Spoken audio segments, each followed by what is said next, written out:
It's always a daunting task to review any Elder Scrolls game, or usually any game from Bethesda. It's mainly due to the fact that the world they create is filled with so much content that it's impossible to complete in a given amount of time.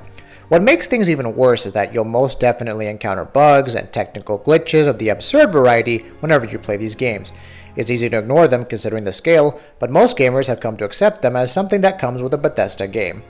Bethesda have brought back one of their finest games of all time, The Elder Scrolls V Skyrim, on current-gen consoles. It's quite amazing that almost 5 years have passed on since the original was released, and yet Skyrim is regarded as the epitome of video game design and role-playing mechanics. Having sunk an unhealthy amount of time in the original Skyrim, playing the remaster with the same amount of intrigue is just a testament to how addictive this game is. The remaster brings back the same good old feeling. It almost felt like 2011 all over again. In Skyrim, you are Dovahkiin, the Dragonborn. The blood of dragons flows within you, giving you unique powers like dragon shouts, and you're the only one that can free Skyrim from the Nordic dragon Alduin. It's not going to be easy though. No, it's not because of the game's difficulty. It's because the side quest in the world of Skyrim is so inviting and fun that you may forget about the main quest for a long time. When you fight a dragon, and there are lots of them in Skyrim, the exhilarating main theme will play in the background. It charges you to such an extent that it makes the gameplay so much more engrossing. Till date, we feel grateful to Bethesda for having developed such an epic score. Your main quest will start with you running away from a dragon and eventually killing one and absorbing its life force, because you are Dovahkiin the Dragonborn obviously. Using these life forces you can unlock dragon shouts, but you have to learn them first, which you eventually will when doing the quests or clearing out the dungeons of Skyrim. Dungeons, we know what you must be thinking, but in Skyrim, all the 150 dungeons are completely unique. You heard that right. This is such a welcome design change that keeps the game fresh and reduces repetitiveness. As an open world game, you're free to do whatever you want, learn whatever you want, or go wherever you want. Freedom is one of the main things that's a given within a Bethesda game, and it's no different here. You can earn XP by killing enemies, completing quests, or just doing some random things in the game. XP enables you to level up and invest points in a lot of unique skills like destruction, restoration, one-handed, smithing, sneak, etc. If you played the Elder Scrolls games before, you should be familiar with most of these. Skyrim also underwent a lot of changes in its combat, and it's great to see that it's very much intact in the remaster. The main thing here is the variety of magic spells you can use, which are as good to look at as they are to use. You will encounter a lot of enemies in Skyrim, so if you wander too far and end up going to a place where the enemies are way stronger than you, it's gonna be a massacre.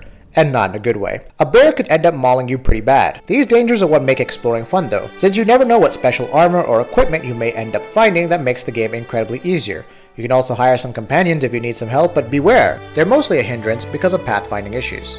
You can also create your own equipment after acquiring certain skills. Most blacksmiths in Skyrim usually provide you the means to do so, and of course, for alchemy, you need to go to someone else.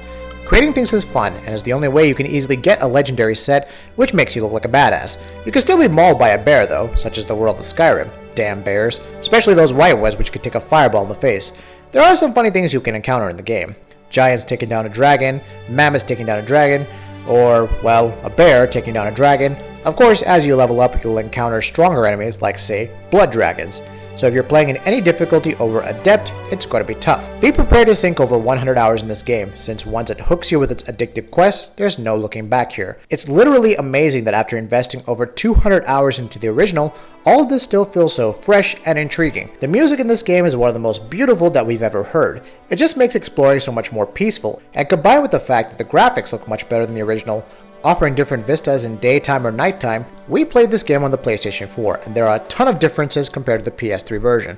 Better performance, increase in foliage density, high resolution textures, improved lighting, and much more. This is a remarkable remastering effort by Bethesda, and although they haven't changed and updated every nook and cranny of the game, it's still an admirable effort given the scale of the world. However, some of the dumb AI and glitches are still present, but at this point they've become so attached with the internet culture, Bethesda wouldn't care to fix them, right? On a more serious note, bugs and glitches still rule the roost here. Frequent clipping, weird character movements, and the good old ludicrous horse physics are all pretty much intact here. Once you're done playing the main game, which will take ages, it's now time to take on some reasonably good DLCs for the game. The remaster, as expected, comes along with all 3 pieces of downloadable content: Hearthfire, Dawnguard, and Dragonborn.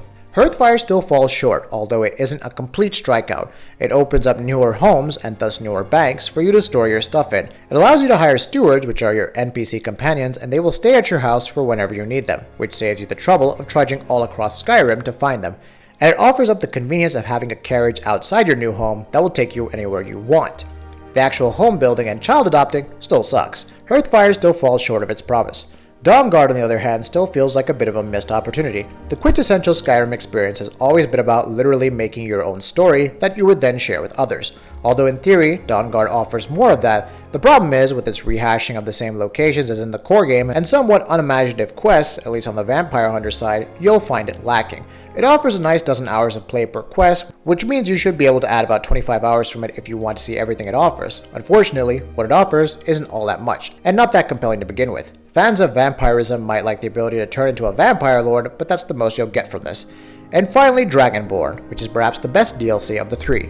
Dragonborn sees you follow the quest line of the original Dragonborn, the Dovahkiin Miraak. After Miraak turned evil, he was banished to oblivion, and he's now trying to return to Tamriel. Whereas the setup is great because it adds substantially to the series' extensive lore, after it sets the new quest lines up, it gradually recedes into the background in terms of importance, eventually degenerating into giving you just an excuse to go perform the next task that you've been given. Sadder still, Miraak never really comes off as menacing, and after a while, his one gimmick begins to come off as genuinely comical, almost as if the game has become self-aware of the sheer absurdity of the story it's trying to tell, and is now making fun of itself. Where the storyline itself fails, pretty much everything else picks up on the slack. The locales in Solstheim are fresh and incredibly varied, and it feels like a miniature Morrowind Skyrim hybrid all at once. The main questline itself lasts at least a good half dozen hours, following which there is at least twice that many hours worth of extra content, quite a lot of which is, in true Elder Scrolls tradition, banal, but most of which is impressively addictive. And then there's also the dragon riding. Dragon riding was probably the most publicized feature of the new DLC, and it's easy to see why. To the legions of new players introduced to the franchise via Skyrim, the prospect of riding a dragon after you tame it becomes so alluring. Skyrim was one of the defining games of 2011, and if you're an RPG fan, do yourself a favor and pick up this remaster. It's absolutely a no-brainer if you haven't played the original. This is what gaming stands for, according to us. Freedom. Be free, do whatever you want, and have a lot of fun. Like this video? Why not give us a like and subscribe? We try and upload amazing videos almost every single day. Thank you for watching this video, and we'll see you on the next one.